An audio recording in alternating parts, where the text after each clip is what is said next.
All right, so I just got back from watching Abigail, the latest horror movie from the team that brought us Ready or Not and the two most recent Scream movies.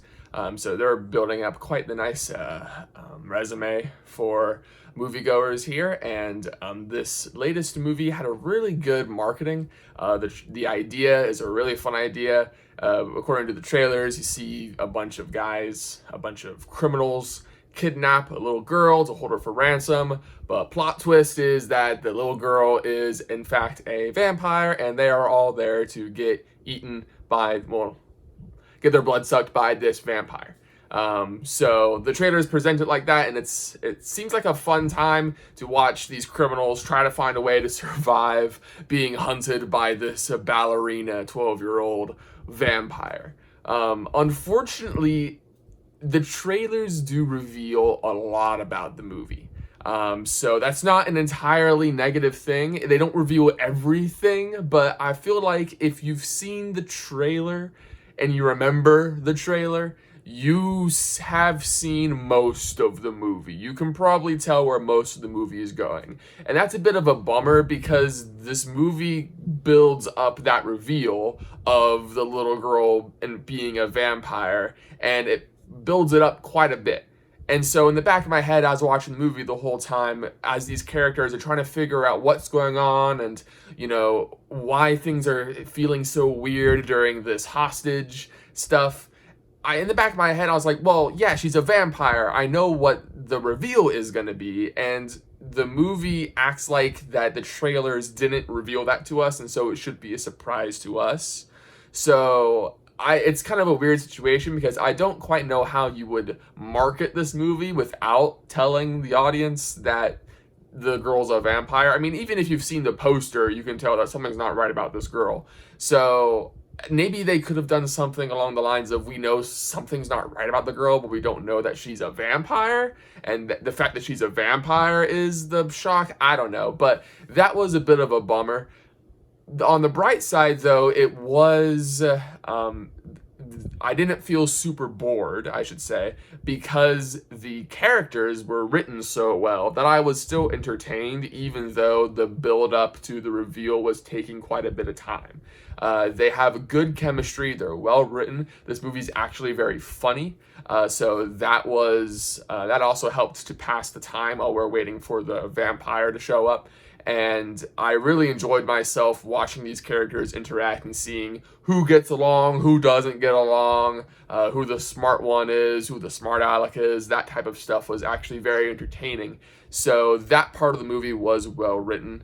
I will say once the vampire is revealed and we figure out what's going on and we get to the blood and guts, which, by the way, there is a lot of blood and guts in this movie. If you are squeamish in any way, do not watch this movie. This movie's not for you.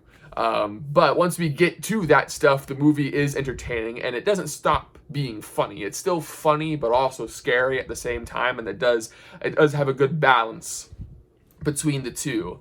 But around the third act, the movie kind of lost me a little bit. Not because of it necessarily being bad or something stupid happened that I just couldn't wrap my mind around. Nothing like that, but the movie kind of falls into a little triteness, a little cliche.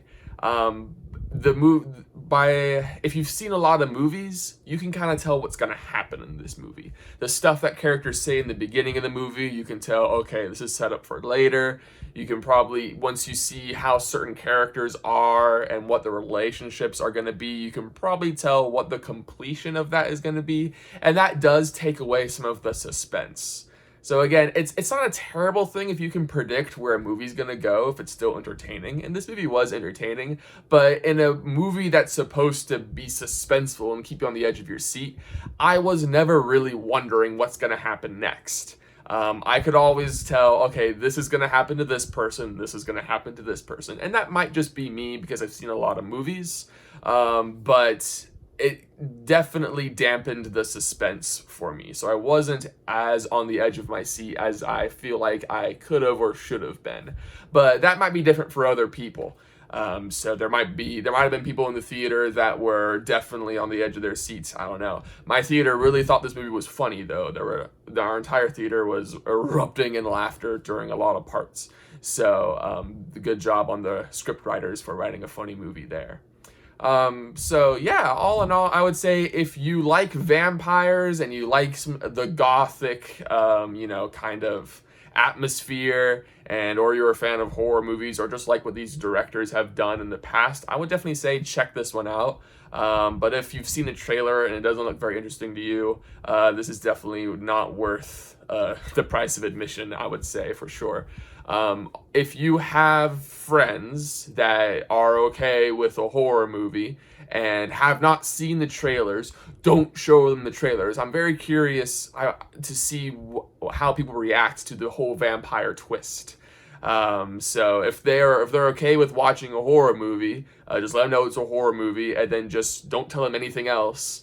I am very curious to see people's reaction, because I think you might have a better time watching the movie if you don't know that this girl is a vampire. But yeah, that's about it for me. If you're interested, Abigail's in theaters right now, and you can go ahead and check it out.